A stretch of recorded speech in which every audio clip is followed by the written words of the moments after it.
Good morning, folks. Morning. Good morning.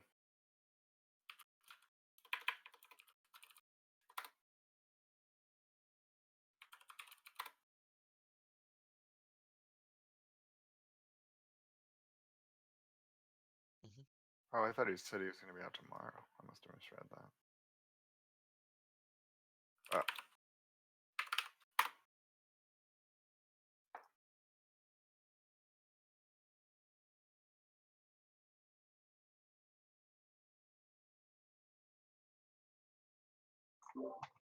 Oh, I can. Let's see. So Friday was UI Day Extravaganza, and a little bit of chipping away at that over the weekend.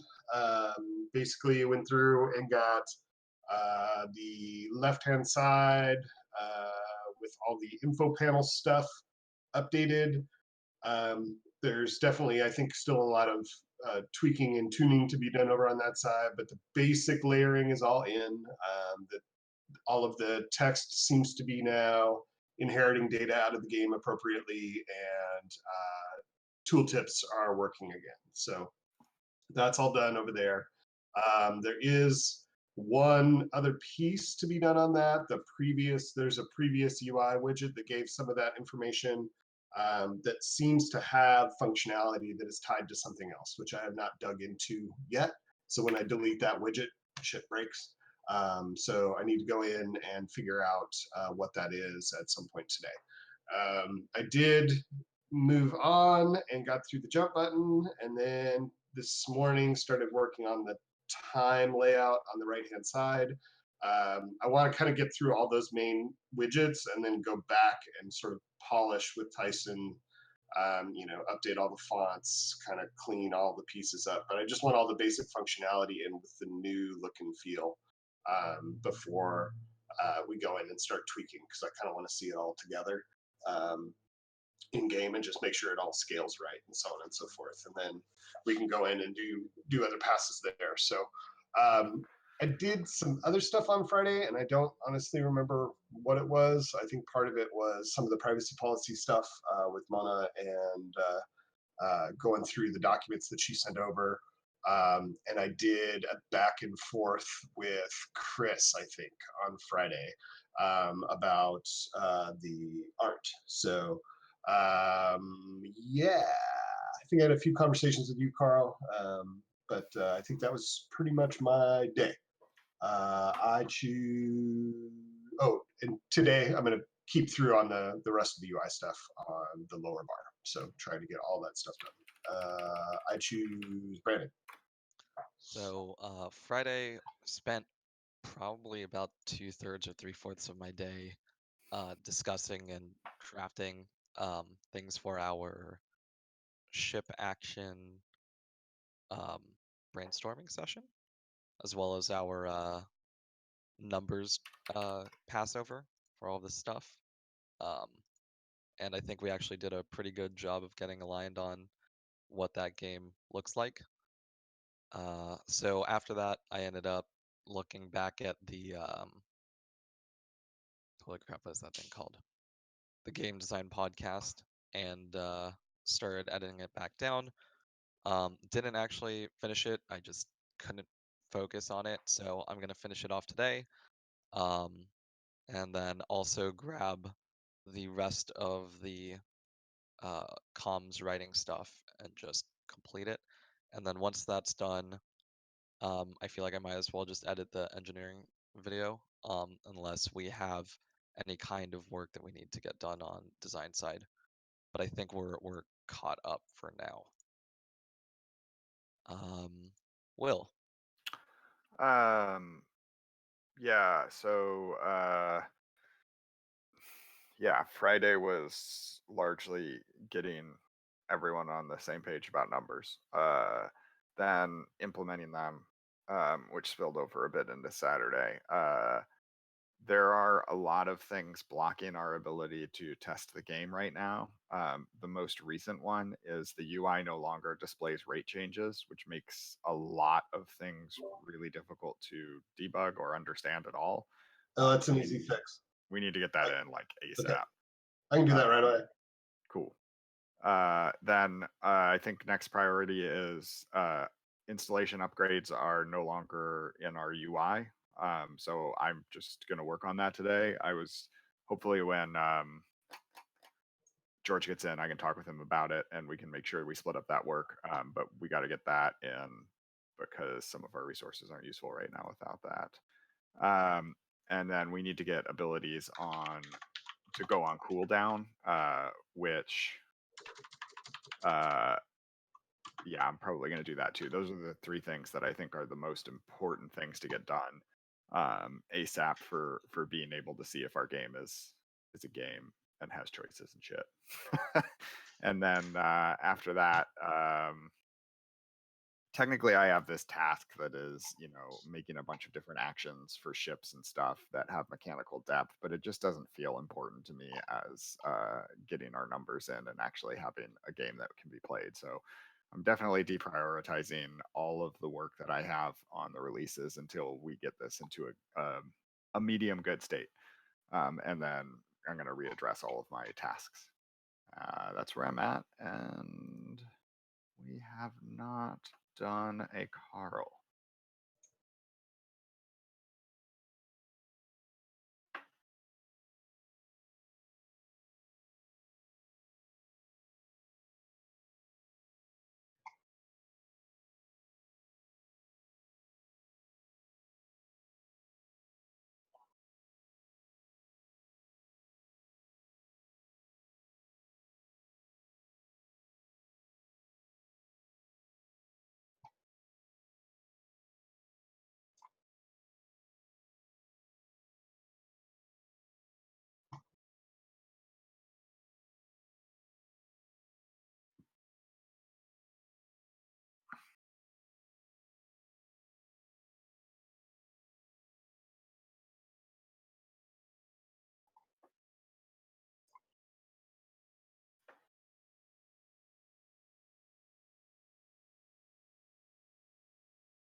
We're as cool as Ninja.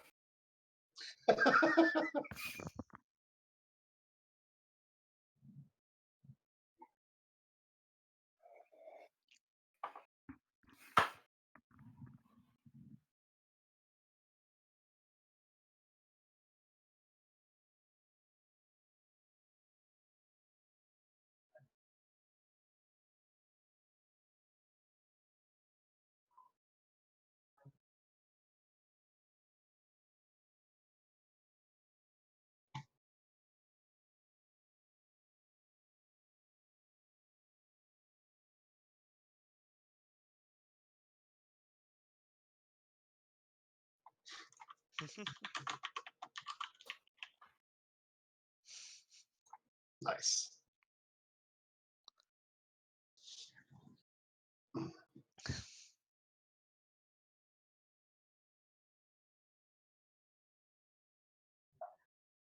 I'll quickly share the where we are with UI stuff, and I just added back in added in the rate changes. I was waiting because they look janky still, but added them back in so we can take a look at them here real quick. Let's do it quickly. Even just the tooltip would be a huge improvement. Yeah, I gotta look at what I gotta talk to you about what you want on that, and then I should be able to get that going. But now, if the rates change, they should pop up with the normal global rate change indicator that was added in before. So now, for example, food is going down. Looks ugly, but food is going down. Okay. So these, because they're not changing, they don't pop up. So I could add the rate change into the tooltip, just so at least you can go in and look at that. That'd be the easiest way. There is a fuel factory that increases fuel, and I can't tell if it's doing anything. Oh, that should show up now. Okay. Yeah, That'll- I just that'll- added it in though. It was not in this weekend because the UI piece in the PSD was not broken out, and I didn't know anybody was using that, so I didn't implement that piece yet. So Yeah, I'd like the tooltips to work the same way they were working before. I don't think it is good, and I don't think it's the ideal. But like I this think one. yes, I want them to look like that at least for now. Okay. I just So want them to have a number on- that's related to the day, is what we were doing before. number related to the day. Okay. So I don't it's remember seeing that in there, but I'll go. Yeah, you know the little arrow, the down Yeah. arrow and up arrow that we had before? When you moused over it, it brought up a tooltip that said you are losing 25 food a day or something. Yeah, I didn't change that code at all. I just changed the image. So I got to figure out why that tooltip's not popping up. There's probably a visibility issue or something like that. And Okay, so I'll just okay. try and track down where that is. Sweet. So they should theoretically be working just as they were before. So I will go in and find out why they are not. Sweet. But we have a button and it does things. We don't have states yet. And we have a jump button and it does things. And then we have these and they do things. Looking We're great, getting dude. there. We're getting there. I thought I'd show off the numbers because our UI is enough in flux. I don't think anyone's going to be able to play the game except for me right now, including the fact that our abilities don't even tell you how much they cost when you mouse over them. So I just have my abilities cheat sheet for numbers on the side so I can like figure out what the hell's going on. So, but I thought I'd show you guys like what the kind of general process is in its current state where you can't like upgrade. That cool? Yeah. Please. Screen sharing. This guy. And let's see, I'll do a new editor window so I can full screen it.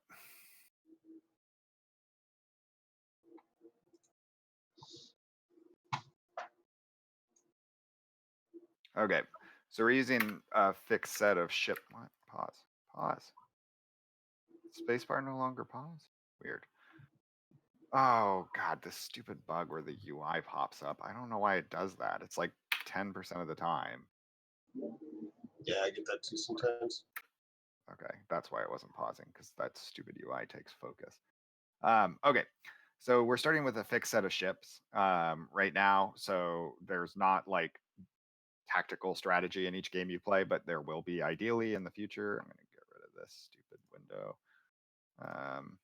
Okay, so the ships that we have a military ship, which has the ability to exploit without having scanned. We have a freighter ship, which has a fuel factory on it. You can't see this in the tooltip yet, but fuel factories consume gas. We don't start with any gas, so they can't do anything. But it should produce one fuel every 100 seconds while it consumes gas over that time period. So I need to get gas to run my fuel factory. And then over here on the luxury liner, we have this Grand Celebration, which consumes food and a little bit of gas and a little bit of fuel, not fuel, a little bit of gas, a little bit of metal to increase morale by a pretty good chunk. So I think like a good strategy with this group is to try and get a food surplus, because if you have a food surplus, you can use Grand Celebration to keep your morale intact.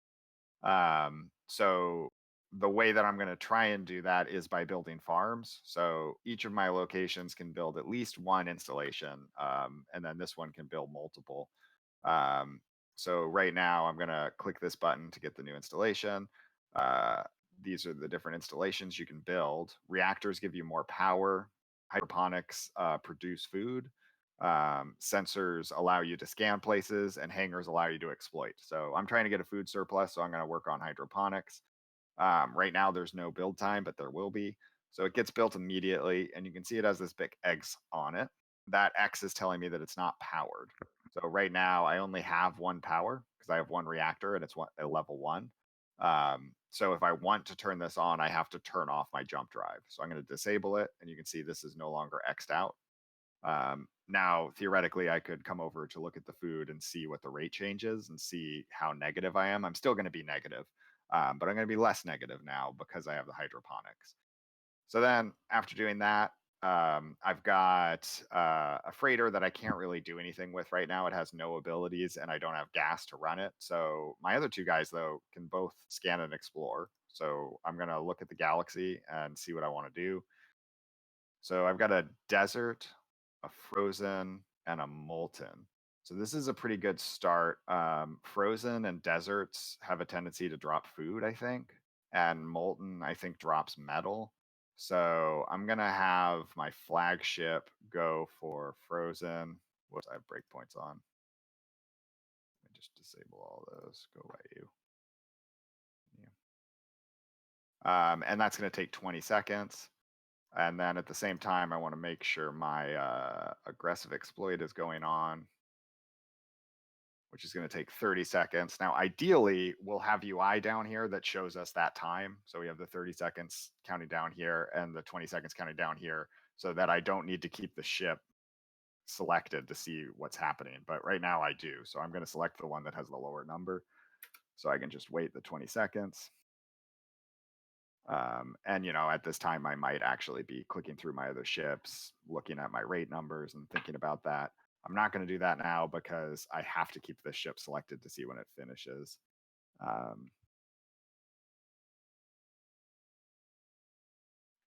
Okay, so flagship finished, and we're looking at this frozen. It's got a shit ton of food on it, this is a really good haul. So I'm going to exploit that.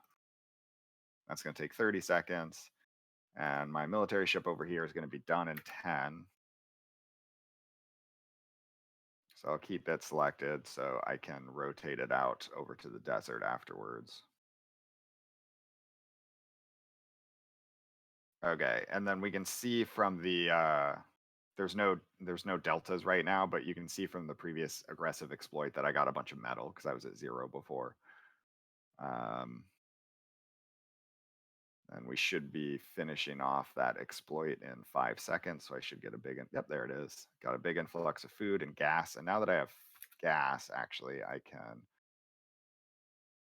go to my freighter, turn off my jump drive, and turn on my fuel factory. And then in theory, you'd see rate changes here, gas going down, fuel, which is this one, going up. And it didn't turn on. There we go. Oh, it's got focus, so it's stealing my space bar. So frustrating.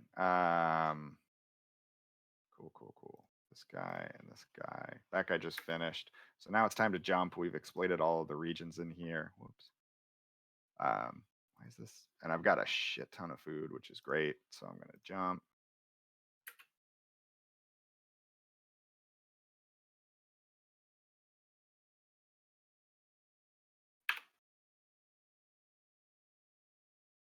Now, with a lot of food, I can sit in an area for a long time, assuming my mood doesn't drop too much, which is good because I have this freighter who's currently producing fuel, and I've only got 4 fuel, so I can only make 1 more jump.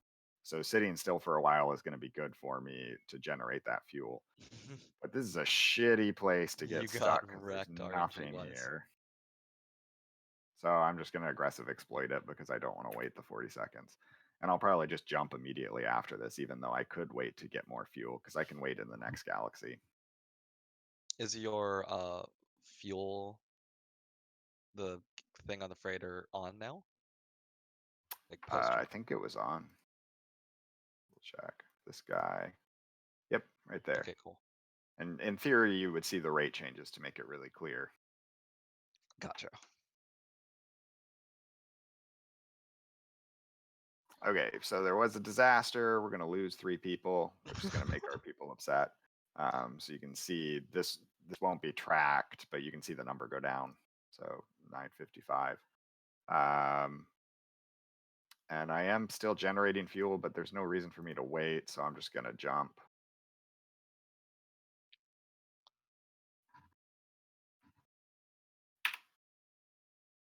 Ooh. This is a good get. So I've got a gas giant, which could be good for getting more gas, but I don't really need more gas. I also have a lot of metal right now, which is worth noting. Because with the extra metal, I could throw a hydroponics onto one of these. The problem with that is hydroponics takes energy, and because we don't have upgrading installations, I can't upgrade my reactors, which means I can't get Oh, extra energy to power them. Um, so yikes. unfortunately, it's a little unbalanced right now. But what I could do is build a reactor and build a hydroponics, because that'll give me one more energy, and then I can run the hydroponics alongside something else. Yep, then I can like go and exploit over here to try and get the extra metal so I can build that hydroponics, because asteroid's really good for metal. I think barrens are just shitty, so I tend to avoid them. And Frozen's got food. I always like food, so I'll probably hit that one up with my flagship.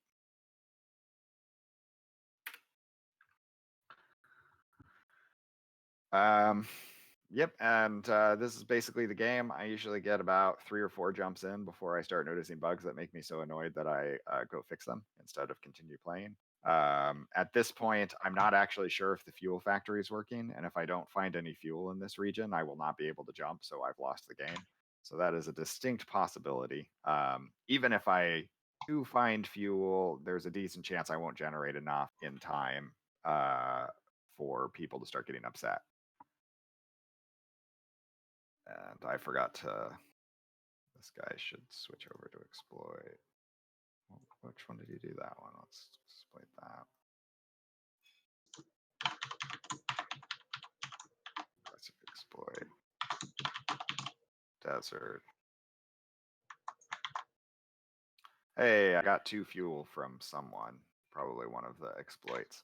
So we really need like, yeah, one of the things I have in the backlog is we need like a pop-up that happens after an exploit's done that says like, hey, this is what you got, because it's really hard to track that information right now.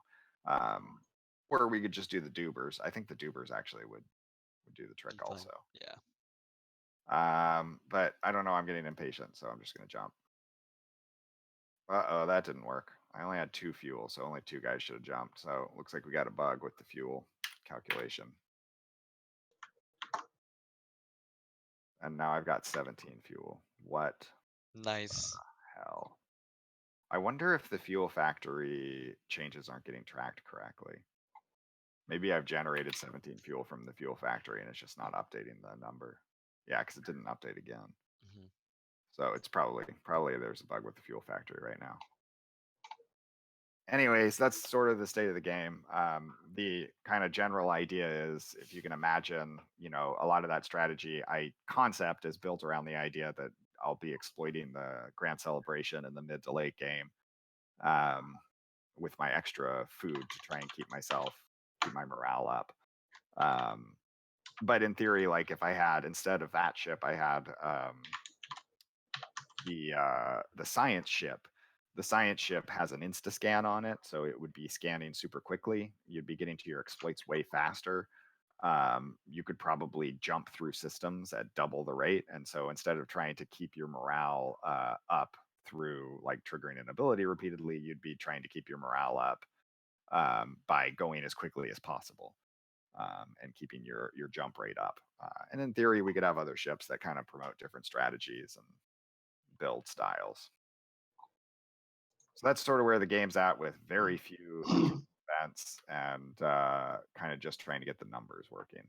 Nice. Any You're thoughts or about questions? 5 minutes from having those tooltips. Well, I actually feel like, despite the very limited amount of actions we put into the game, the decisions are interesting. You are really hoping for good rolls on systems, so that was right. The math feels really weird. The time math, I mean. But that might just be, again, me staying around in turn-based land and not thinking through what this mixture of paused and unpaused time looks like. But it's definitely much more of a game than we've had so far, so that's exciting. Yeah, I think it would be really beneficial. You played Stellaris, right? Mm-mm. Okay, I think it would be really beneficial if you played a Paradox game, because they have a tempo that makes sense when all of the UI is functioning alongside it, which ours isn't right now. So things where like the game does a really good job of like auto pausing when it would be beneficial for the player to do input. So for us right now, that might be when an action's finished. The game Yep. auto pauses when an action's finished. And it's like, do you want to do something different with this ship? It almost gives you that.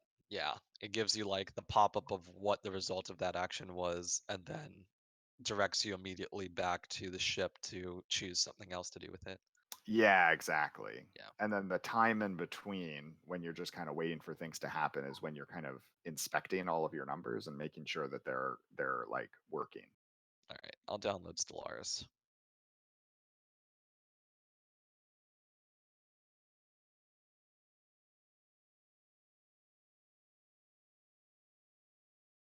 I would suggest EU4 or Crusader Kings over Stellaris personally, but Okay.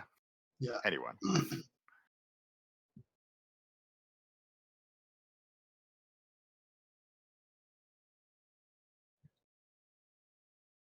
It's true. It's Okay. really fun multiplayer too. I'm really bad at it, but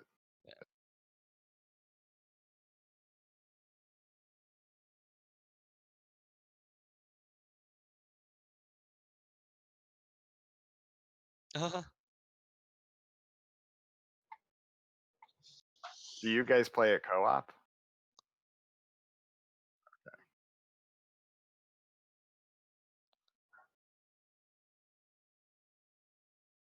Yep, that's what I always do. Yeah, me and my friend, when we play a multiplayer, we play co-op and we choose distant countries and try and make them friends. Yeah, that's the best way to play it. Cool. Well, I'll download it. I think it's worth it. I think like if we're going to do the overtime thing, our game needs to have simulation-y elements because I think